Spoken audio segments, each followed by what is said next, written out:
গণঅভ্যুত্থানের পর বিচার, রাষ্ট্র সংস্কার এবং নির্বাচন এই তিন আকাঙ্ক্ষা ছিল সাধারণ মানুষের। অন্তর্বর্তী সরকারও এই তিনটিকে প্রধান লক্ষ্য নির্ধারণ করেছিল।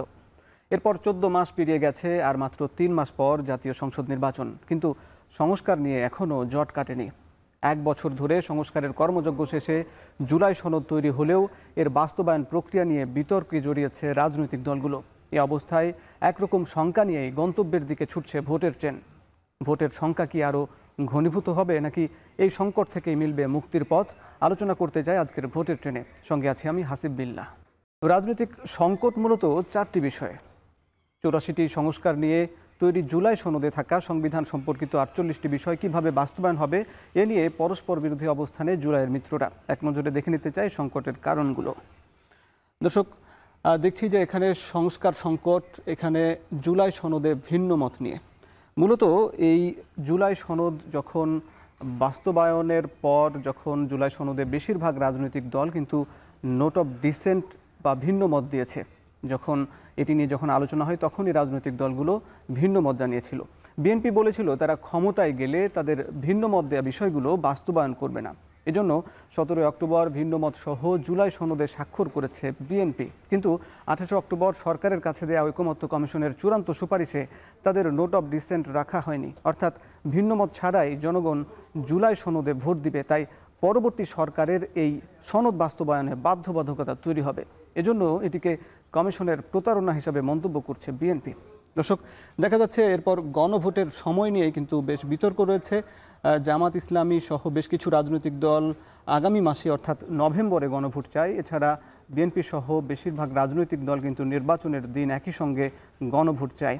এ নিয়ে কিন্তু বিতর্ক রয়েছে। এছাড়া বিতর্ক রয়েছে সংবিধান সংস্কার পরিষদ নিয়ে। এটি মূলত এই জুলাই সনদের গণভোটের পর মূলত যে সংসদ গঠিত হবে, পরবর্তী সংসদকে দ্বৈত ক্ষমতা দেওয়া হবে। তার মধ্যে একটি সাধারণ সরকার পরিচালনা করা আইনসভা সদস্য হিসাবে তারা দায়িত্ব পালন করবেন। এছাড়া একই সঙ্গে তাদেরকে গাঠনিক ক্ষমতা দেওয়া হবে, যারা মূলত সংস্কার পরিষদ সভা বা সংস্কার পরিষদ হিসাবে দায়িত্ব পালন করবেন। 270 দিন মেয়াদ। যদিও এটির 2টি প্রস্তাব রয়েছে। প্রস্তাব 1-এ বলা হয়েছে যে 270 দিনের মধ্যে এই জুলাই সনদে থাকা বিষয়গুলো যদি সংস্কার সম্পন্ন করতে না পারেন তাহলে স্বয়ংক্রিয়ভাবে এটি বাস্তবায়ন হয়ে যাবে। এছাড়া আরেকটি বিকল্প প্রস্তাবে বলা হয়েছে যদি এটি তারা বাস্তবায়ন করতে কোনো বাধ্যবাধকতা তাদেরকে দেয়া হবে না বা থাকবে না।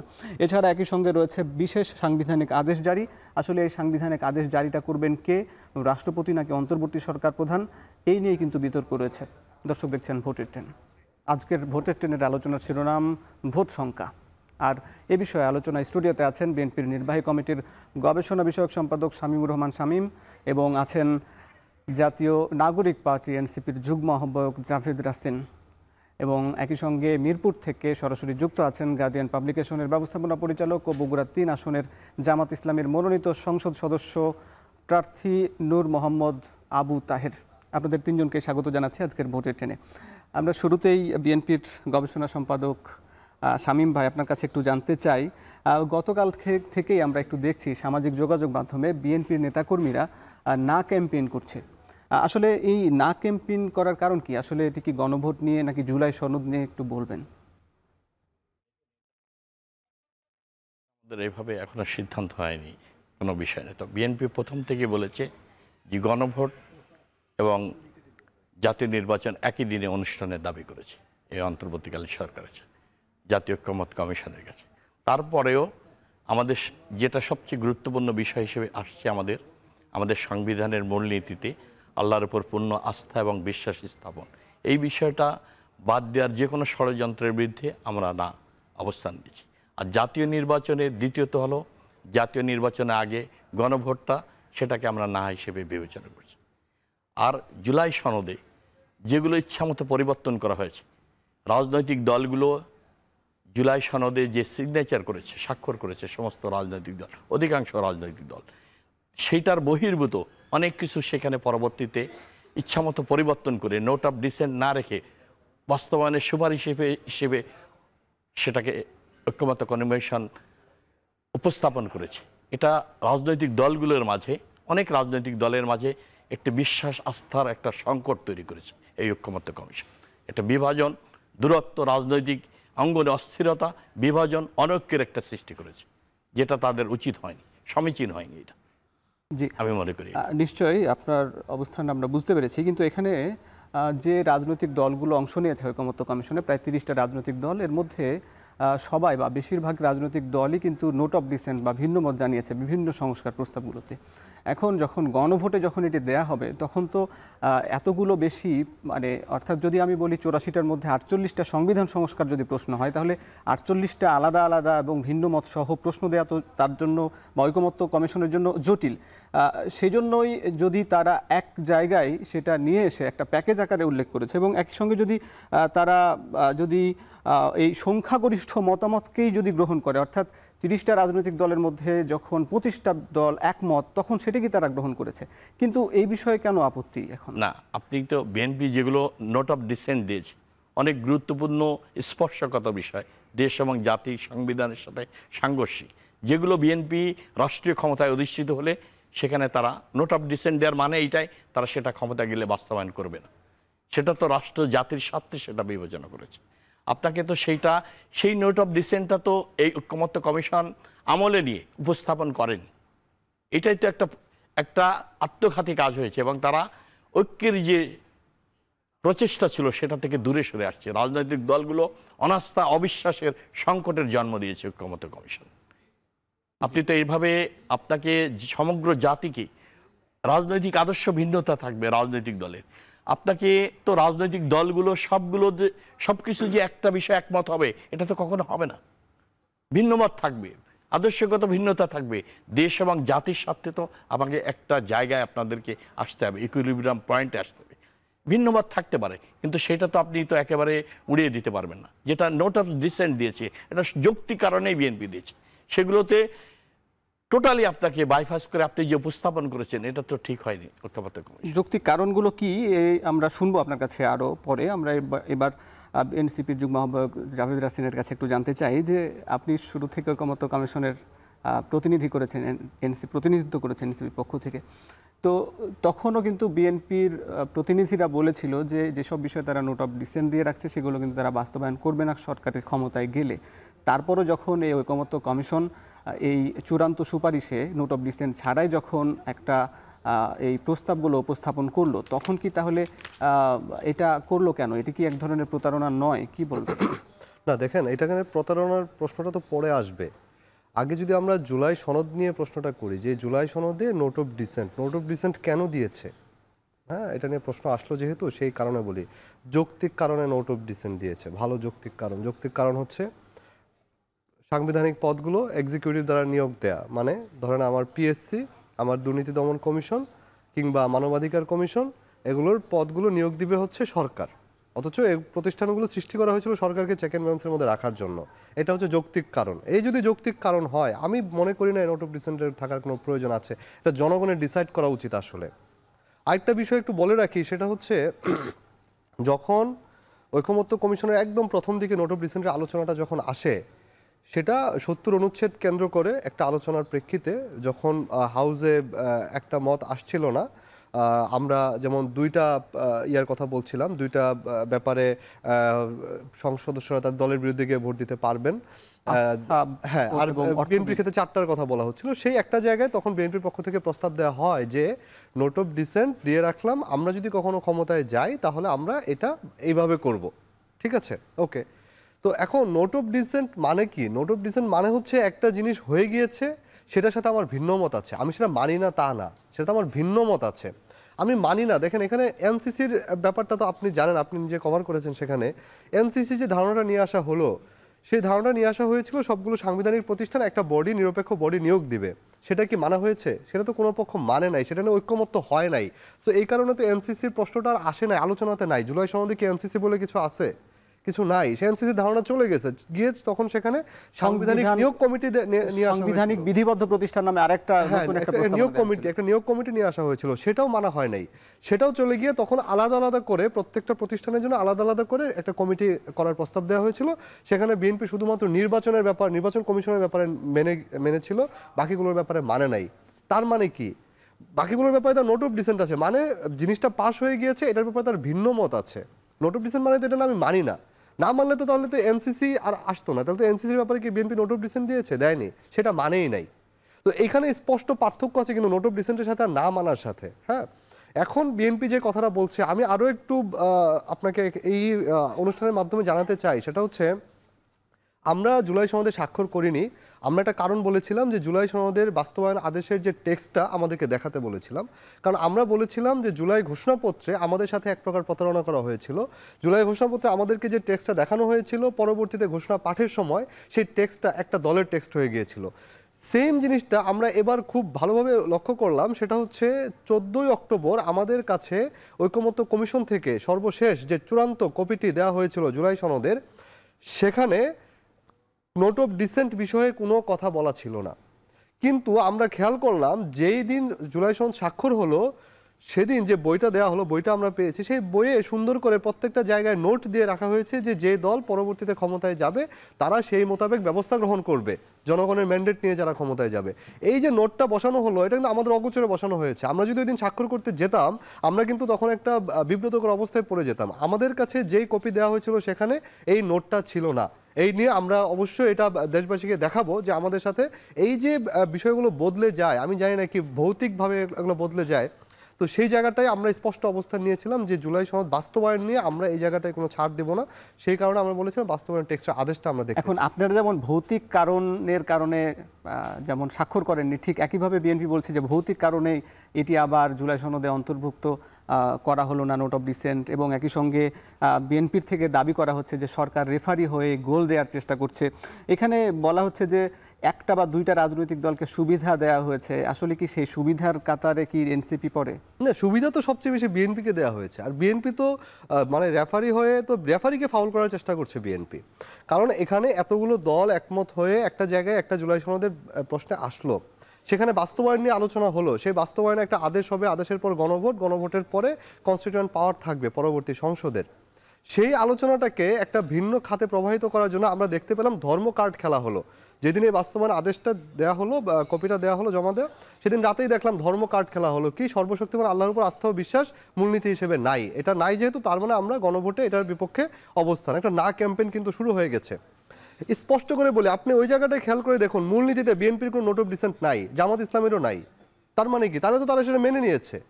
ঘটনা কি সেটা? তো আল্লাহর উপর আস্থা ও বিশ্বাস তো নাই, সেটা তো বিএনপি মানছে, বিএনপির ওখানে নোট অফ ডিসেন্ট নাই। তার মানে ঘটনাটা কি? হ্যাঁ, সকল দলের ঐক্যমত্য ছিল, কারণ ওই চারটা বিষয় নতুন করে যুক্ত হবে, আগের চারটা পরবর্তী সংসদ ব্যবস্থা নেবে, এই তো ঘটনাটা। কিন্তু এখানে নতুন করে এই বিষয়টাকে উস্কে দিয়ে গণভোটের বিপক্ষে এবং জুলাই সনদের বিপক্ষে তথা সংস্কারের বিপক্ষে বিএনপি অবস্থান নিয়েছে বলে আমি মনে করি। জি, আপনাকে ধন্যবাদ। আপনার কাছে আসবো, এর আগে আমরা একটু জানতে চাই বগুড়া 3 আসনের জামাত ইসলামীর মনোনীত প্রার্থী নূর মোহাম্মদ আবু তাহের যুক্ত আছেন মিরপুর থেকে। তাই ভাই, আপনার কাছে একটু জানতে চাই যে জামাত যখন জুলাই সনদে স্বাক্ষর করলো 17ই অক্টোবর, তখন এনসিপির পক্ষ থেকে বলা হয়েছিল যে জামাত প্রতারণা করেছে। আবার যখন এই জুলাই সনদের চূড়ান্ত সুপারিশ যখন সরকারকে ঐকমত্য কমিশন জমা দিল, তারপরে বিএনপি বলছে যে এখানে সরকার প্রতারণা করেছে। তো আসলে জামাত কি এখান থেকে আসলে, আবার একই সঙ্গে জামাত এই জুলাই সনদের পরে বা জমা দেওয়ার পরে জামাত আবার স্বাগত জানিয়েছে। তো আসলে জামাত কিভাবে এখান থেকে সুবিধা পেল একটু জানাবেন।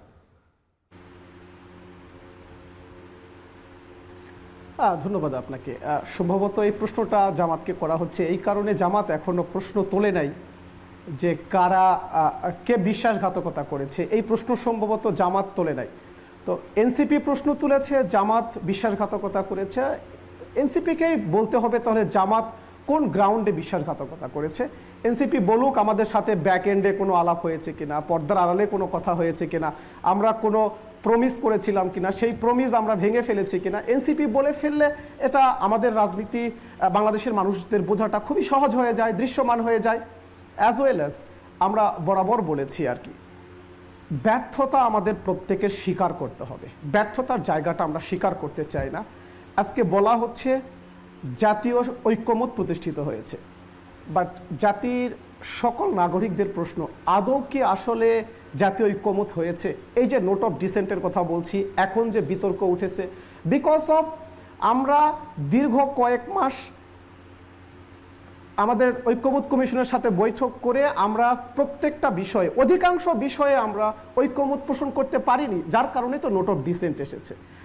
আমরা বসেছিলাম কেন? আমরা বসেছিলাম এই কারণে আমাদের মধ্যে ডিফারেন্ট ওপিনিয়ন থাকবে, ডিফারেন্ট এক্সপেকটেশন থাকবে, ডিফারেন্ট আইডিওলজিক্যাল একটা চেইন আছে, বাট এগুলোকে আমরা এক জায়গায় বসে একমত হয়ে যাব। ঠিক আছে, আপনার এই বক্তব্যটা এখান থেকে একটু ফিরে আসি, আমরা এই চিন্তা থেকে আমরা একটু ফিরে আসি। আমাদের দেশের তো ক্ষয়ক্ষতি হয়ে গেছে 54 বছরে, সেখান থেকে আমরা অভ্যুত্থান পরবর্তী একটা ঐক্যমত প্রতিষ্ঠা করতে চেয়েছিলাম, ডিফারেন্ট চেইনগুলোকে একটা ফিল্টারের মধ্যে ঢুকাইতে চেয়েছিলাম আমরা। আজকে যে বিতর্ক, রাসিন ভাই, আমাদের শামীম ভাই যে বক্তব্যটা দিলেন, অ্যাবসলিউটলি আমি কমপ্লিটলি তাদের সাথে একমত যে এই যে বিতর্ক তৈরি হয়েছে, তাহলে তো আমাদের স্বীকার করে নিতে হবে আমরা সেন্সিটিভ বিষয়গুলোতে আমাদের জাতিসত্তার সাথে সংশ্লিষ্ট আমাদের শাসন ব্যবস্থা, আমাদের ইনস্টিটিউশনাল রিফরমেশন, আমাদের ডিফারেন্ট অর্গানে যে প্রবলেমগুলো ছিল, সেই প্রবলেমগুলো নিয়ে আমরা দফায় দফায় বসার পরেও ঐক্যমত পোষণ করতে পারিনি, যার কারণে নোট অফ ডিসেন্ট দিয়েছি, আমরা দিয়েছি, বিএনপি দিয়েছে, অথবা সামহাও কেউ না কেউ নোট অফ ডিসেন্ট দিয়েছে। আনফর্চুনেট ইস্যু এটাই, নোট অফ ডিসেন্ট থাকার পরে আমরা যে এই যে তৃপ্তি নিয়ে বলছি একটা জাতীয় ঐক্যমত হয়েছে, জুলাই সনদ স্বাক্ষর করতে হবে, স্বাক্ষর করে ফেলছি, অনেকে আমরা এনসিপি করে নাই, এখন গণভোট হবে কি হবে না, কোন সময়ে হবে, কখন হলে ভালো হয়, এই যে বিতর্ক উঠেছে, বিকজ অফ আমাদের এই বৈঠক ফলপ্রসূ হয় নাই। আমরা যে বিষয়ে ঐক্যমত পোষণ করতে চেয়েছিলাম এগুলো করতে পারি নাই। এই ব্যর্থতা স্বীকার না করলে, আপনি সংকটের গভীরে প্রবেশ না করলে, সংকটটাকে যদি রিড আউট করতে না পারি আমরা, অ্যাবসলিউটলি আমরা সলিউশনের পাইপলাইনে পুষতে পারবো না। তো আমি একজন লিটল পলিটিশিয়ান, খুবই তরুণ প্রজন্মের little participator, but I do believe in my heart যতগুলো প্রবলেম, পলিটিক্যাল প্রবলেমগুলো ছিল, আমরা চেয়েছিলাম জাতি টিভি স্ক্রিনে চোখ রাখতাম, আমরা রিমোট এরিয়াতে কাজ করি, গ্রামীণ রাজনীতিতে আমরা কন্ট্রিবিউটর, আমরা অনুভব করেছিলাম আমাদের জাতীয় নেতৃবৃন্দ, বাংলাদেশের শীর্ষ জাতীয় নেতৃবৃন্দ,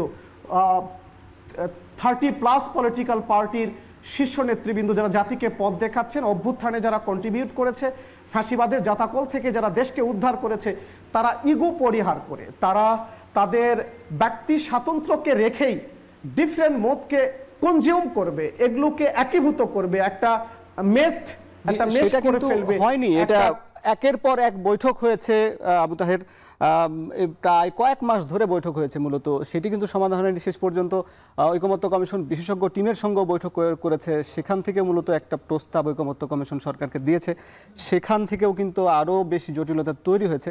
আপনার কাছে যদি কোনো সমাধান থাকে আপনার কাছে শুনবো। একটু শামীম ভাইয়ের কাছে জানতে চাই যে আপনি বলছিলেন যে বেশ কিছু মৌলিক বিষয়, যেমন সেখানে জাতির সঙ্গে প্রতারণা করা হয়েছে বা গুরুত্বপূর্ণ বিষয় যেগুলো বিএনপি একমত। আসলে আমি একটু জানতে চাই যে বিএনপি যেসব বিষয়ে নোট অফ ডিসেন্ট দিয়েছে তার মধ্যে জাভেদ রাসিন বলছিলেন যের মধ্যে রয়েছে সাংবিধানিক কিছু বিধিবদ্ধ প্রতিষ্ঠান যেগুলোকে ব্যবহার করেই মূলত বিগত সরকার তার ক্ষমতার অপব্যবহার করেছে, ক্ষমতা এত বেশি দেওয়া ছিল যার কারণে স্বৈরাচার হবার পথ তৈরি হয়েছে। এই জন্য কিন্তু একটা কমিটি গঠনের একটা, যেখানে সরকার দল থেকে 3 জন থাকবে, বিরোধী দল থেকে 3 জন, এই যে এভাবে করে একটা যদি নিয়োগ কমিটি হতো তাহলে কিন্তু ফ্যাসিজমটা তৈরি হতো না। কিন্তু এখানে কিন্তু বিএনপি নোট অফ ডিসেন্ট দিয়ে রেখেছে কেন? না, এটা দিয়েছে কতগুলো যৌক্তিক কারণ রয়েছে। আপনি আমাদের দেশের সংসদীয় গণতন্ত্র, দেশনেত্রী বেগম খালেদা জিয়ার হাত ধরেই এদেশের সংসদীয় গণতন্ত্র প্রবর্তিত হয়েছে বাংলাদেশে সংবিধানে। আজকের প্রেক্ষাপটে আপনি যদি পার্লামেন্টকে সব কিছুর কেন্দ্রবিন্দু করতে চান, জনগণকে ক্ষমতার ফিরিয়ে দিতে চান, আপনাকে তো জনগণের প্রতিনিধিদের মাধ্যমে যে পার্লামেন্ট, সেই পার্লামেন্টে আপনাকে অনুমোদন করতে হবে। আপনি সরকারের মধ্যে তো আরেকটি সরকার, জাতীয় সাংবিধানিক কাউন্সিল করে একটা সরকার রান করতে পারবেন না। সরকারের মধ্যে সরকার তৈরি হবে, এটা আগেই বিএনপি বলেছে। স্থিতিশীল সরকার সেখানে থাকবে না। আপনি যদি পার্লামেন্টকে সার্বভৌম করতে চান, আপনার কিছু জুলাই সনদে বিএনপি প্রথম থেকে সিগনেচার করেছে না, সামনে তো এগিয়ে আসছে। আপনার তো জুলাই সনদে কিছু স্পর্শকাতর বিষয় যেগুলো অর্ডিন্যান্সের মাধ্যমে, অর্ডিন্যান্স জারি করে রাষ্ট্রপতির এবং আপনাকে অর্ডিন্যান্স জারি করে নির্বাহী আদেশ আপনি করতে পারবেন, কিন্তু সাংবিধানিক বিষয় যেটা আপনি বলেছেন 48টা পয়েন্টে সাংবিধানিক গুরুত্বপূর্ণ বিষয়, এই ঐকমত্য কমিশন যে বলেছেন আপনার যদি সাংবিধানিক গুরুত্বপূর্ণ বিষয়ে তারা সংস্কারের প্রস্তাব করেছে, এটা যদি এই পার্লামেন্ট নতুন পার্লামেন্ট 270 দিনের মধ্যে এই পার্লামেন্টে যদি অনুমোদন না দেয়, স্বয়ংক্রিয়ভাবে সংবিধানে প্রতিস্থাপিত হবে। তাহলে তো পার্লামেন্টের সার্বভৌমত্বকে আপনি হরণ করলেন, বিপন্ন করলেন। এখানে আপনাকে তো সাংবিধানিক অপশন আছে, আপনাকে সাংবিধানিক বিষয়, রাষ্ট্রের সাংবিধানিক বিষয়ে কোন রাষ্ট্রপতি বা প্রধান উপদেষ্টার অর্ডিন্যান্স জারির মাধ্যমে সাংবিধানিক বিষয়ে আপনি অনুমোদন দিতে পারবেন না। It is only the parliament approve করতে পারবে। এই পার্লামেন্টে সেই সাংবিধানিক সংস্কার প্রস্তাবগুলো আলোচনা করবেন, আলোচনা করে পলিটিক্যাল পার্টিরা যেটা জুলাই সনদে স্বাক্ষর করেছে, এটা তো একটা দলিল মাত্র, একটি রাজনৈতিক দলের সমঝোতার দলিল। এই সমঝোতার দলিলটা হলো, দলিলের ভিত্তিতেই আপনি পার্লামেন্টে সেগুলো অনুমোদন করবেন। সেখানে তো তখন প্রশ্ন থাকবে না। সবাই মিলেই, সব পার্টির পার্লামেন্টের নির্বাচিত প্রতিনিধিরা এই জুলাই সনদের এই দলিলকে, যেটা অতীতে স্বাক্ষর করেছে, এই পার্লামেন্টে অনুমোদন করে নেবে আলোচনা করে। সেটা তো কোনো সমস্যা থাকবে না। সেখানে সার্বভৌমত্ব থাকবে পার্লামেন্টে। পার্লামেন্টের অনুমোদন ছাড়া সাংবিধানিক কোনো বিষয়ে অর্ডিন্যান্স জারি করে এবং নির্বাহী আদেশে রাষ্ট্রপতি এবং প্রধান উপদেষ্টার কোনো ক্ষমতা নাই এগুলো পরিবর্তন। কিন্তু আবার একই সঙ্গে প্রশ্ন থেকে যায় যে এতগুলো মৌলিক সংস্কার, সংবিধানের যখন কাঠামোর পরিবর্তন হয়ে যাবে, তখন কি শুধু একটি সংসদ এটিকে পরিবর্তন করতে পারে কিনা, এ নিয়ে আমরা একটু আলাপ করব। আমরা একটা বিরতিতে যাচ্ছি, দর্শক ভোটের নিচ্ছে একটু বিরতি, ফিরছি একটু পরে। RICL TMX, যুগের পর যুগ স্থাপনা থাকে মজবুত। VRM প্রযুক্তির RICL TMX। বিরতির পর স্বাগত। দর্শক দেখছেন ভোটের ট্রেন, আলোচনা করছি ভোট সংখ্যা নিয়ে। এ নিয়ে আজ স্টুডিওতে আলাপ আলোচনার জন্য আছেন বিএনপি, জামাত এবং এনসিপি নেতা। আমরা একটু দেখে নিতে চাই যে এই সরকার, অর্থাৎ আজকে ভোটের মাঠে নির্বাচন নিয়ে কি বলেছেন। একটু দেখে নিতে চাই যে আজকে প্রধান উপদেষ্টার প্রেস সচিব বলেছেন, গণভোট নিয়ে সিদ্ধান্ত নেবেন প্রধান উপদেষ্টা। সংসদ নির্বাচন 15ই ফেব্রুয়ারির আগে হবে, নির্বাচন পেছানোর কোনো শক্তি নেই। এদিকে বিএনপি মহাসচিব মির্জা ফখরুল ইসলাম আলমগীর বলেছেন, দেশের চলমান সংকট তৈরি করেছে অন্তর্বর্তী সরকার ও ঐকমত্য কমিশন। সরকার দেশ ও জনগণের সঙ্গে বিশ্বাসঘাতকতা করেছে। এদিকে নাগরিক ঐক্যর সভাপতি মাহমুদুর রহমান মান্না বলেছেন, ঐকমত্য কমিশনের সুপারিশে নোট অফ ডিসেন্ট না রাখা উদ্ভট লেগেছে। সরকারের মাধ্যমে জাতির সাথে প্রতারণা করেছে। এদিকে জামাতের নায়েবে আমির ডাক্তার সৈয়দ আবদুল্লাহ মোহাম্মদ তাহের বলেছেন, সংস্কার নিয়ে সব ঠিক, হঠাৎ বিএনপি উল্টে গেল। তারা সরকারের ওপর চাপ প্রয়োগ করছে, তারা সংস্কার মানে না। এ নিয়ে আমরা আলাপ করব। দর্শক দেখছেন ভোটের ট্রেন। দর্শক, আলোচনা শুরু করছি জাভেদ রাসিনকে দিয়ে। এবার আপনি একটু বলবেন যে ঐকমত্য কমিশন যে সুপারিশ করেছে, সেই সুপারিশের একটি হলো যে পরবর্তী সংসদ বা আইন পাস করতে গেলে, অর্থাৎ সাধারণত আমরা দেখি যে কোনো একটা আইন পাস করতে গেলে সংসদের 2/3 সদস্যের অনুমোদন বা ভোট লাগে। কিন্তু যখন এই ঐকমত্য কমিশন সরকারকে যখন একটা সুপারিশ দিল, যখন এই যে 48টি সংস্কার প্রস্তাব বাস্তবায়নের জন্য পরবর্তী সংবিধান সংস্কার পরিষদ যখন কাজ করবে, তখন কিন্তু তাদের সংখ্যাগরিষ্ঠ মতামত পেলেই, অর্থাৎ 151 ভোট পেলেই কিন্তু সেটি বাস্তবায়ন করতে পারবে। আসলে এই জিনিসটা কি ঐকমত্য কমিশন এমন সুপারিশ করলো কেন? এই ব্যাপারে বিএনপি, এনসিপি কি একমত? আচ্ছা, এটার আগে একটু বলি, সেটা হচ্ছে ভাই একটা কথা বলছিলেন যে পার্লামেন্ট হচ্ছে সার্বভৌম। পার্লামেন্ট সার্বভৌম না। সংবিধানে যদি আপনি দেখেন, সার্বভৌম হচ্ছে জনগণ। বাংলাদেশের সকল ক্ষমতার উৎস মালিক হচ্ছেন জনগণ। তো জনগণ যখন গণভোটের মাধ্যমে একটা বিষয়ে রায় দিবেন, সেটা সবার উপরেই অবস্থান করবে এবং সেটাকে আমরা জনগণের সর্বোচ্চ অভিপ্রায় হিসেবে ধরে নিচ্ছি। আর আপনি যে প্রশ্নটি রাখলেন সেটা নিয়ে একটু কথা বলি। সেটা হচ্ছে এটা কিন্তু কোনো পার্লামেন্ট হচ্ছে না। পার্লামেন্ট তো পার্লামেন্টের কাজ করবে, এটার সাথে সাথে এটার একটা রোল থাকছে, তার কনস্টিটিউয়েন্ট পাওয়ার থাকছে এবং তার নাম হচ্ছে সংবিধান সংস্কার সভা। মানে সেটা কিন্তু অনেকটা গণপরিষদের আদলে তার ভূমিকাটাই সে পালন করবে, একটা উইথ লিমিটেড তার পাওয়ারে আর কি। এখন আমরা যদি পৃথিবীর যে গণপরিষদের আপনার হচ্ছে নর্মসগুলো দেখি, সেখানে কিন্তু সংখ্যাগরিষ্ঠতায়, মানে সিম্পল মেজরিটিতেই কিন্তু পাস হয়। হ্যাঁ, আমরা যদি পৃথিবীর বিভিন্ন দেশের গণপরিষদের ইতিহাসগুলো দেখি সেখানে, তো সেই নর্মসটা থেকে এটা ঠিক আছে বলে আমার কাছে মনে হয়েছে। জি, আপনাকে ধন্যবাদ। আমরা একটু নূর মোহাম্মদ আবু তাহের, আপনার কাছ থেকে একটু জেনে নিতে চাই যে মূলত আপনি যেমনটা বলছিলেন যে এনসিপির সঙ্গে জামাতের যে দূরত্ব, বা একই সঙ্গে জামাত তার রাজনীতি নিয়ে যেমন রাজনীতি করছে, কিন্তু দেখা গেছে যে এনসিপি, জামাত সহ আরও বেশ কিছু রাজনৈতিক দল একসঙ্গেই বেশিরভাগ বিষয়ে একমত পোষণ করে আসছিল। কিন্তু হঠাৎ করে ঐকমত্য কমিশনের যে এজেন্ডা ছিল উচ্চকক্ষে পিয়ার, এবং এই উচ্চকক্ষ পিয়ারের ব্যাপারে জামাত একমত ছিল, এনসিপিও একমত ছিল, কিন্তু হঠাৎ করে বিএনপি যখন এখানে নোট অফ ডিসেন্ট দিয়েছে তারপর জামাতকে দেখলাম যে নিম্নকক্ষে পিয়ারের জন্য আন্দোলন শুরু করলো। তো আসলে এই জামাত এই নিম্নকক্ষে পিয়ারের জন্য কেন এই ভূমিকা নিল?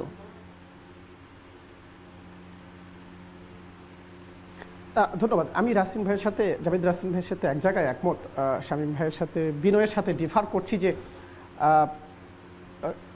পার্লামেন্ট জনগণের রিপ্রেজেন্টেশন, একটা 300 সংসদীয় আসন অথবা সংরক্ষিত আসন মিলে আমরা পার্লামেন্টে জনগণকে রিপ্রেজেন্ট করব, একটা নেক্সট পার্লামেন্ট গঠিত হবে। তার আগে সার্বভৌম পাওয়ার কিন্তু আমার পিপুলস ম্যান্ডেট। তো গণভোটের ব্যাপারে যে আলাপটা এখন উঠেছে, ভেরি আনফর্চুনেট, মানে আমি বলবো যে এটা আমরা খুবই অর্থোডক্স পয়েন্টে গিয়ে পৌঁছে গেছি।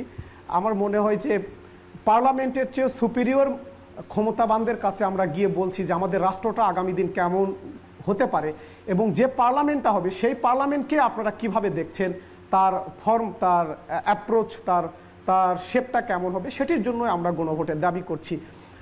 এবং সেটি হওয়া উচিত অবশ্যই ইলেকশনের পূর্বে। আমাদের তো এই গণভোটের মধ্য দিয়ে যে পার্লামেন্টটা গঠিত হবে, মানে যে রায়টা আসবে, তার উপরে আমাদের একটা নতুন ডিজাইন, নতুন রিডেকোরেট পার্লামেন্ট আমরা দেখতে পাবো। এই যে আপনি বললেন পিয়ার উচ্চকক্ষে অথবা নিম্নকক্ষ নিয়ে আমাদের প্রপোজাল নিয়ে আমি পরে বলবো, বাট আদৌ যদি আমরা নির্বাচনের আগে আমরা গণভোট করতে না পারি, তাহলে আগামী পার্লামেন্টে পিয়ার মানে উচ্চকক্ষ আদৌ থাকছে কিনা। আপনি নিম্নকক্ষ নিয়ে তো বিতর্ক আছে, নোট অফ ডিসেন্ট আছে, এনসিপির আছে, বিএনপির আছে। তো আমরা তো একটা জায়গায় একমত হয়েছি ঐকমত্য কমিশনের এই জায়গা থেকে যে উচ্চকক্ষে পিয়ার হবে, সেটি কিভাবে উচ্চকক্ষ গঠিত হবে, সেটি পিয়ারে হবে না এমপিদের প্রপোর্শনেট অ্যাপ্রোচে হবে, it's a different debate. But আমরা কি এই সনদটা কার্যকর না করে আদৌ আমরা কি উচ্চকক্ষ তৈরি করতে পারবো? আচ্ছা, আমরা এজন্যই বলছি আগামী দিন কেয়ারটেকার গভর্নমেন্ট কিভাবে ফর্ম হবে, আমাদের বিচার ব্যবস্থাপনা কোন দিকে যাবে, আমাদের উচ্চকক্ষ নিম্নকক্ষ কিভাবে গঠিত হবে, আমাদের প্রস্তাবনা এসেছে 100তে উন্নীত করা আমাদের নারী সদস্যদের, তার কি হবে, এবং 300 জন এমপি নমিনেশনের ক্ষেত্রে প্রস্তাবনাতে এসেছে অ্যাটলিস্ট এবারে 5%, এটি প্রপোর্শনেটলি বেড়ে যাবে 10%, 33 পর্যন্ত উন্নীত করার একটা সুপারিশ এসেছে। That's fine. তো সেটি এক্সিকিউট হবে কিভাবে? মানে এটি কি আমরা, আপনি জানেন বলা হয়েছে যে উচ্চকক্ষের নমিনেশন কনফার্ম করতে হবে যখন আপনি নিম্নকক্ষের প্রার্থী সিলেক্ট করবেন, তখনই আপনাকে উচ্চকক্ষের প্রার্থী দিতে হবে। তো আমরা তো জানি না আদৌ উচ্চকক্ষ ফাংশন করছে কি করছে না। তো এই যে একটা যদি গণভোট হয় এবং সংবিধান সংস্কার পরিষদ যদি সেটিকে পাশ করে, তাহলে বলা আছে যে 45 দিনের মধ্যে সেটি উচ্চকক্ষ গঠিত হবে এবার, এবং পরবর্তী সময়ে সেটি আগে থেকেই তার নমিনেশন বা তালিকা দিতে হবে।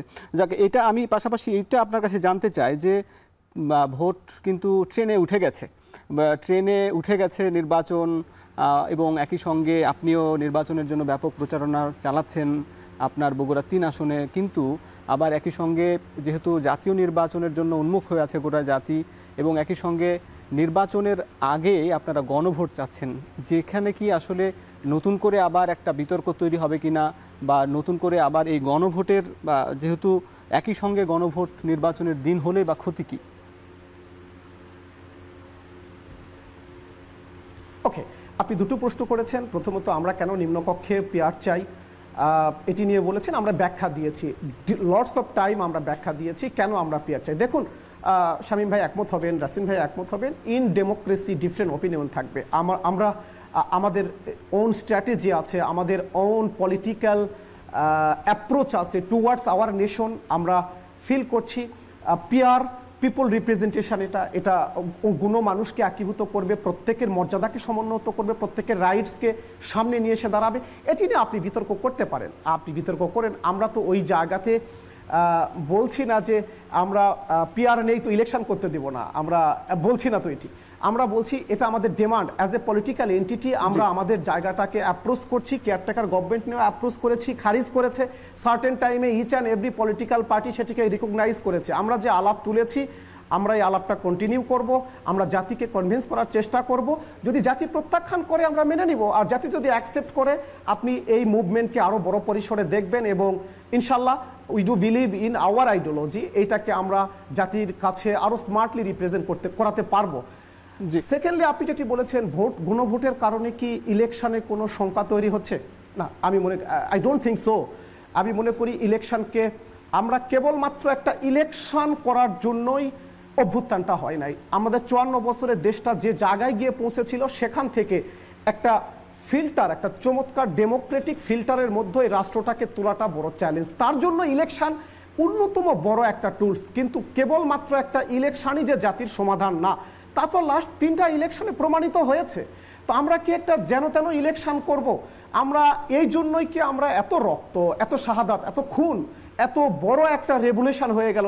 2.0 ভার্সনের স্বাধীনতাকে আমরা এজন্যই নিয়ে এসেছি যে একটা পলিটিক্যাল পার্টিকে আমরা খেদিয়ে দিয়েছি, তাদেরকে আমরা ক্ষমতার চেয়ার থেকে টেনে ফেলে দিয়েছি, দিয়ে আমি অ্যাজ এ আমি জামাতের একজন নমিনি, আমি শুধু এমপি হয়ে যাব অথবা আমার পার্টি পাওয়ারে আসবে, এই আওয়ামী লীগকে পেরিয়ে শুধু জামাত পাওয়ার হোল্ড করবে, এই জন্যই কি এই অভ্যুত্থান হয়েছে?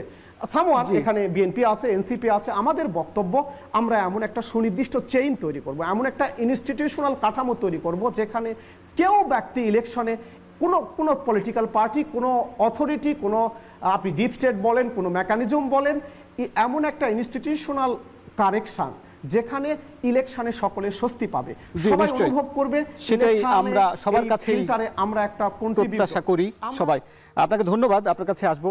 আমি একটু শামীম ভাইয়ের কাছে জানতে চাই যে এই যে অভ্যুত্থানের পরে যে একটা স্বপ্ন তৈরি হয়েছিল রাষ্ট্র আকাঙ্ক্ষার সংস্কারের, সেই সংস্কারের কার্যক্রমগুলো হচ্ছে এবং সেটি আরও সুনির্দিষ্ট বা আরও এটি বাস্তবায়নের একটা ভিত্তির জন্য কিন্তু একটা গণভোট দরকার। এখন নির্বাচনের জন্য কিন্তু যে কর্মযজ্ঞ, যে প্রচারণা, যে প্রার্থী বাছাই, এটি কিন্তু বিশাল কর্মযজ্ঞ, কিন্তু সেটা আগে যদি গণভোটটা হয়ে যায়, গণভোট তো সিম্পল একটা কর্মযজ্ঞ বা স্বাভাবিক একটা কার্যক্রমের মধ্যে যদি গণভোটটা আগে হয়ে যায় তাহলে ক্ষতি কী? এখন এটা বিএনপি প্রথম থেকেই বলেছে, গণভোটে বিএনপি প্রথমে রাজি ছিল না, পরবর্তীতে বিএনপি কিন্তু প্রত্যেকটা ইস্যুতে ছাড় দিয়েছে সবাইকে ঐক্যবদ্ধ করে সামনের দিকে এগিয়ে যাওয়ার জন্য, নতুন বাংলাদেশ গড়ার জন্য। 70 অনুচ্ছেদে বলেন, আস্থা বিলে বলেন, অর্থ বিলে বলেন, সব জায়গায় ছাড়িয়ে দিয়েছে, নারী আসনে বলেন। আপনাদের তো সবাই মাঝে মত পথ পার্থক্য থাকবে, কিন্তু বৈচিত্র্যের মধ্য দিয়ে ঐক্যবদ্ধ হয়ে ফ্যাসিবাদ বিরোধী রাজনৈতিক দলগুলো ঐক্যবদ্ধ হয়ে এই দেশটাকে বিনির্মাণ করতে হবে, এটাই তো আমাদের লক্ষ্য। আজকের যে জুলাই সনদ প্রথম থেকে শেষ দিকে এসে ঐক্যমত্য কমিশনের ভুলের কারণে আজকের বিভ্রান্তি, অরাজকতা, বিশৃঙ্খলা, রাজনীতিতে একটা সংকট তৈরি হচ্ছে। এটি একটি সরকারের ঐক্যমত্য কমিশনের বড় ধরনের ব্যর্থতা আমি মনে করি। তার কারণ করি, এই ঐক্যমত্য কমিশনে আপনি দেখেন কোনো রাজনৈতিক দলের কিন্তু স্বার্থকে সংরক্ষণ করেনি, জাতীয় স্বার্থকে, এর আগ পর্যন্ত জাতীয় স্বার্থকে সংরক্ষণ করেই এই দলিলটা তৈরি করা হয়েছে। জাতীয় স্বার্থকে আপনি সেটা কি রাষ্ট্র কাঠামো পুনর্গঠন এবং গণতন্ত্রকে পুনঃস্থাপন এবং জনগণের সার্বভৌম ক্ষমতা ফিরিয়ে দিয়ে জবাবদিহিতার স্বচ্ছতার মাধ্যমে আপনি একটি রাষ্ট্র ব্যবস্থা নতুন করে গড়ে তুলবেন। সেখানে গুরুত্বপূর্ণ পয়েন্টগুলো আপনি গিয়ে ঐক্যমত্য কমিশন রেইজ করেছে, প্রত্যেকটা রাজনৈতিক দলের সাথে কথা বলে। ঐতিহাসিক একটি দলিল, একটি বাংলাদেশের রাজনীতিতে একটি মাইল ফলক, একটি নতুন দ্বার উন্মোচিত হয়েছে। কেন বলি? না, রাষ্ট্র মেরামতের যে রূপরেখা তারা তৈরি করেছে। 2, গণতন্ত্র পুনঃস্থাপনের প্রাতিষ্ঠানিক রূপ দেওয়ার যে রূপরেখা তৈরি করেছে। আমাদের দুর্নীতি মুক্ত রাষ্ট্র ব্যবস্থা গঠনের যে রূপরেখা তৈরি করেছে। আমাদের অর্থনীতির সংস্কার, আমাদের মানবাধিকার এবং গণমাধ্যমের স্বাধীনতার উপর যে রূপরেখা তারা তৈরি করেছে ঐক্যমত্য অনুসারে, এটা একটা ঐতিহাসিক আমাদের অর্জন। আমি মনে করি আজকের প্রেক্ষাপটে আপনি যদি জামাত ইসলাম সাহেব একটু বলেছেন, ভাই তাহের সাহেবও বলেছেন, তারা যে আজকের যে দাবিটা তুলছে ওদের তো রিজিট না, তারা নিম্নকক্ষে যে পিয়ারটা বলছেন, এটা তো প্রথম থেকেই বিএনপি সহ অন্যান্য রাজনৈতিক দলগুলো বলে আসছে। এই পিয়ার সিস্টেমটা নিম্নকক্ষেতেও, উচ্চকক্ষেই তো বিএনপি নোট অফ ডিসেন্ট দিয়েছে। নিম্নকক্ষেতে পিয়ার এই সিস্টেমটা পৃথিবীর কোনো দেশে এটার কোনো সফলতা আসেনি। এই পিআর সিস্টেম। যদিও আপনাকে পৃথিবীর এটা প্রায় অনেক অর্ধেক দেশে ত্রুটি নিম্নকক্ষ বিচ্যুতি পিয়ার রয়েছে। আছে, কিন্তু এই দেশে- আপনি যেটি বলছিলেন যে ক্ষমতার যে ভারসাম্য এবং অবশ্যই। গণতন্ত্র যেটি প্রতিষ্ঠিত হবে, সেটি কিন্তু অন্যতম একটি বিষয় হচ্ছে উচ্চকক্ষ পিয়ার। সেখানে যদি সকল মানে মোট ভোটের আলোকে সেই অনুপাতে যদি পিয়ার হয়, তাহলে কিন্তু একটি গণতন্ত্র আপনাকে আমি প্রতিষ্ঠিত হবে। বলি, সে জায়গায় কেন উচ্চকক্ষের পার্লামেন্ট কেন এটা দিয়ে হয়েছে? আমাদের ভারপ্রাপ্ত চেয়ারম্যান তারেক সাহেবের নেতৃত্বে প্রায় 63টি রাজনৈতিক দলের সাথে আলাপ আলোচনা করে প্রথমেই ম্যাডাম দেশনেত্রী বেগম খালেদা জিয়া 2016 সালে 2030 ভিশন দিয়েছিলেন। পরবর্তীতে 22 সালে 23শে এপ্রিল তারেক রহমান সাহেব অতিরিক্ত অনেক রাজনৈতিক দলগুলোর সাথে আলোচনা করে, ছোটোখাটো রাজনৈতিক দলের সাথে আলোচনা করে 31 দফার ভিত্তিতে আপনাকে একটা কল্যাণমূলক রাষ্ট্র ব্যবস্থা জবাবদিহিতার এনে একটি রাষ্ট্র ব্যবস্থা গড়ে তোলার জন্য ভারসাম্য, আপনার প্রাইম মিনিস্টার, শাসন বিভাগ, বিচার বিভাগ সবার মধ্যে, নির্বাহী বিভাগের মধ্যে একটা ভারসাম্য প্রতিষ্ঠা করে নির্বাচনকালীন তত্ত্বাবধায়ক সরকার ব্যবস্থা সন্নিবেশিত করে 31 দফা দিয়েছিলেন কল্যাণমূলক। আপনার এখানে আপনি উচ্চকক্ষ দিয়েছিলেন। কেন উচ্চকক্ষ পার্লামেন্টের?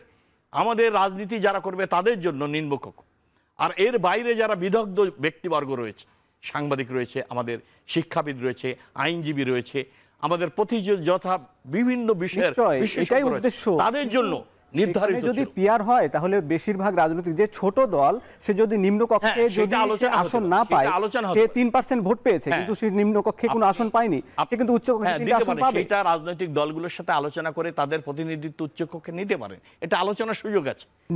বিএনপি নোট অফ ডিসেন্ট দিয়ে রেখেছে, সেটা দিচ্ছে এইটার কারণে আপনাকে সবাই মিলে এটা করতে পারবেন। আমি একটু জাবেদ রাসিনের কাছে একটু জানতে চাই যে আজকের প্রেক্ষাপটে যদি এসে আপনি, আর নির্বাচন আছে মাত্র, সারা বাংলাদেশ তাকিয়ে রয়েছে জাতীয় সংসদ নির্বাচন।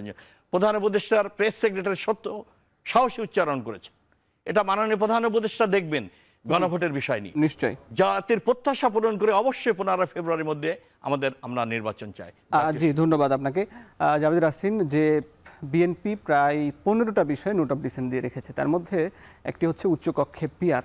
আপনারা শুরু থেকে এই দাবির ব্যাপারে বেশ জোরে সোরে আপনারা উচ্চারণ করে আসছেন, কিন্তু আপনার কি মনে হয়, মানে আপনারা কি বিএনপি যেসব বিষয়ে নোট অফ ডিসেন্ট দিয়েছে তার মধ্যে উচ্চকক্ষকে যদি আলাদা করেন তাহলে, আর বাকিগুলোকে যদি আলাদা করেন, সেই জায়গায় যদি কোনো আলাপ আলোচনার কোনো একটা সমঝোতার যদি জায়গা থাকে, তাইলে আপনারা এই কোনো বিষয় ছাড় দিবেন কিনা?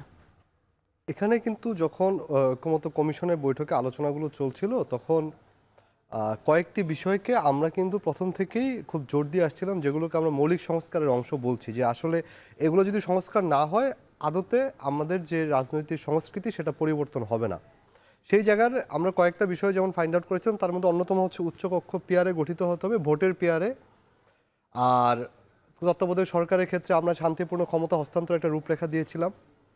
আমরা বলেছিলাম সাংবিধানিক প্রতিষ্ঠানগুলোর একটা নিরপেক্ষ নিয়োগ কমিটি থাকতে হবে, একই ব্যক্তি সরকার প্রধান, দলীয় প্রধান হতে পারবেন না, এবং টাইম লিমিট করে দেয়। এখানে কিছু কিছু বিষয় অর্জিত হয়েছে, কিন্তু মূল 3-4টি বিষয়ে কিন্তু বিএনপির নোট অফ ডিসেন্ট আছে, এবং এই নোট অফ ডিসেন্টগুলোর যৌক্তিকতা আপনারা যদি ওই বৈঠকগুলোতে খেয়াল করেন দেখবেন, উচ্চকক্ষ পিয়ারে গঠিত হলে বিএনপি রাজি হবে। কখন রাজি হবে? যদি তার সংবিধান সংশোধন করার ক্ষমতা না থাকে।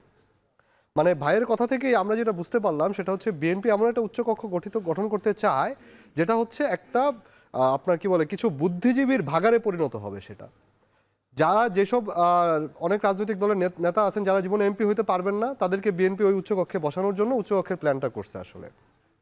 তো আমরা তো এমন একটা উচ্চকক্ষ চাই না যেখানে আমার অলরেডি নারী আসনের মতন করে আমি 100টা ব্যক্তি বাড়াবো, তাকে আমি ফ্ল্যাট দিব, গাড়ি দিব, বাড়ি দিব, তাকে সুযোগ সুবিধা দিব, প্লট দিব। আমার এই সাদা হাতি পালার দরকার নেই। সেই জন্য আমরা বলেছিলাম উচ্চকক্ষ হতে হবে অবশ্যই একটা ইফেক্টিভ, কার্যকর একটা উচ্চকক্ষ হতে হবে, এবং সেই কার্যকারিতা থাকতে হলে অবশ্যই সেটা পিয়ারে হতে হবে। সেটা না হলে আপনার জনগণের রিপ্রেজেন্টেশন তো থাকছে না সংবিধান। নিশ্চয়ই উচ্চকক্ষের দাবি আমরা বুঝেছি, কিন্তু এখন কি আপনারা কোনো বিষয়ে সমঝোতা হলে কোনো ছাড় দেওয়ার আমরা সেখানে বারবার আমরা কমিশনে বারবার বলেছিলাম, বিএনপির সাথেও আমরা বেশ কয়েকবার আলোচনা করেছিলাম যে কিছু জায়গায় বিএনপি ছাড় দিলে আমরাও ছাড় দিয়ে একটা জায়গায় এসে, যেহেতু এটা ঐক্যমত্যের প্রশ্ন, এখানে মানে সবার তো নিজস্ব অপিনিয়ন থাকবে, সেই অপিনিয়ন থেকে বেরিয়ে এসে ছাড় দিয়ে একটা জায়গায় পৌঁছাতে হবে। সেই ক্ষেত্রে আমরা কিন্তু উচ্চকক্ষ পিয়ারের ব্যাপারে আমরা খুবই রিজিড একটা অবস্থানে ছিলাম। আমরা বলেছিলাম যে আমরা এইটা আমাদের মৌলিক সংস্কারের অন্যতম একটা প্রধান অংশ, কারণ যেহেতু এটার কারণেই সংবিধান সংশোধনটা নিয়েই আসলে বারবার রাজনীতিতে খেলাটা চলে, সেটা আটকানোর জন্য। তো বিএনপি সেখানে রাজি হয়নি, এবং আরও কিছু বিষয় আছে, যেমন তত্ত্বাবধায়ক সরকারের কথা বললাম, সেটাও বিএনপি রাজি হয়নি, এবং সাংবিধানিক যে পদগুলো আছে সেগুলোর ক্ষেত্রে। জি নিশ্চয়। আজকে আমরা আলাপ করলাম ভোটের সংখ্যা নিয়ে। আমাদের আজকের সময় শেষ। আলাপ আলোচনার জন্য আপনারা যারা অংশ নিলেন সবাইকে ধন্যবাদ জানাচ্ছি। দর্শক যারা দেখলেন সবাইকে ধন্যবাদ। আমরা নিচ্ছি ভোটের ট্রেনে আরও একটা বিরতি, ফিরছি একটু পরে।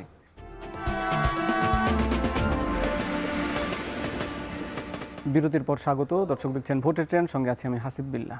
ব্রাহ্মণবাড়িয়া থেকে আজিজুল সঞ্চয় জানাচ্ছেন গণভোট নিয়ে সাধারণ মানুষের কথা।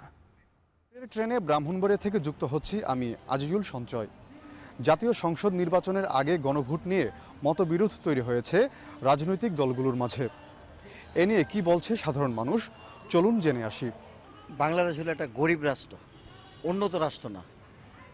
গণভোটটা যেদিন নির্বাচন হবে ফেব্রুয়ারির প্রথমার্ধে, এদিনই নির্বাচন, এদিনই গণভোট হওয়া দরকার।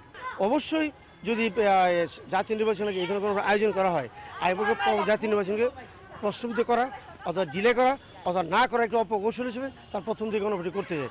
আমি একজন সাধারণ মানুষের বলতে চাই গণভোটে এখন আদৌর প্রয়োজন নেই। যদি করতে হয় কোনো প্রয়োজন কারণে সেটা ওই জাতীয় নির্বাচন দিয়ে করুক অথবা জাতীয় নির্বাচনের পরে করুক। জাতীয় নির্বাচনের সাথে গণভোট দুইটা আসলে আমার কাছে এটা বেমানান মনে হয়। গণভোটটা হয়তো আগেই হওয়া যেতে পারে, সেক্ষেত্রে অবশ্যই রাজনৈতিক ঐক্যমত্যটার বেশি আমি গুরুত্ব দিচ্ছি। তো গণভোটের যে বিষয়টা, এখানে অনেক বিষয় চলে আসবে যেগুলোতে আমার একটা সিদ্ধান্তে পাশ হয়ে যেতে পারে, আবার একটা সিদ্ধান্তে না হয়ে যেতে পারে। আমার কাছে মনে হয় যে এই মুহূর্তে গণভোটের প্রয়োজনীয়তা আছে বলে আমি মনে করছি না। আমি মনে করি যে আগে নির্বাচন হোক, নির্বাচনের পরে গণভোটের বিষয়। জাতীয় নির্বাচনের যেই দিন হবে সেই দিন গণভোট হলে দেশের শান্তি বিরাজ করবে। আমার মতে জাতীয় নির্বাচনের সময় গণভোট হওয়া উচিত। গণভোট নিয়ে সাধারণ মানুষের মাঝে মিশ্র প্রতিক্রিয়া থাকলেও দ্রুত, সুষ্ঠু ও নিরপেক্ষ নির্বাচনের মাধ্যমে দেশে রাজনৈতিক স্থিতিশীলতা আসবে, এগিয়ে যাবে বাংলাদেশ, এমনটাই প্রত্যাশা সবার। শেষ করছি আজকের ভোটের ট্রেন। দেখা হবে আগামী পর্বে। শুভকামনা।